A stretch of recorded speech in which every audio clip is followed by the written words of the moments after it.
When you post videos on YouTube, your content is competing with every other piece of content for watch time. And why do you think that creators need a community platform when they have community functionality in tools like YouTube and Instagram and Discord? Yeah, so I really look at those platforms as rented land.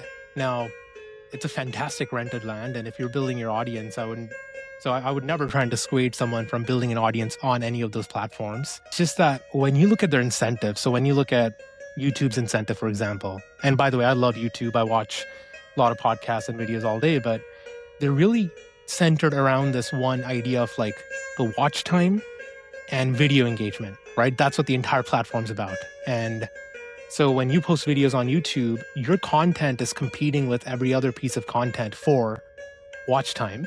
Now, if it's great content, you're going to get a lot of views, but just fundamentally, and this is no shade against YouTube or any platforms that are like that, they're just not incentivized to help you build a community or build a business first and foremost. They're incentivized by watch time, which lets them monetize through ads.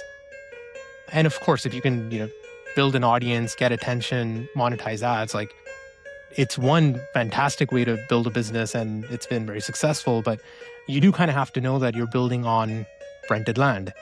And so at some point, that audience, if you want to have a long-term career, if you want to still be doing stuff in 5 years and 10 years, you have to think about, do you have access to the audience? Do you have the email list? Do they hang out with you in a place other than watching videos with your video next to, tens of other videos all day? And so really that's what building the community is all about, which is how do you take that audience, which loves you on YouTube, but can be fickle, can be ephemeral, can be short-term, and you bring that audience over to a platform like Circle so they'll actually stay with you.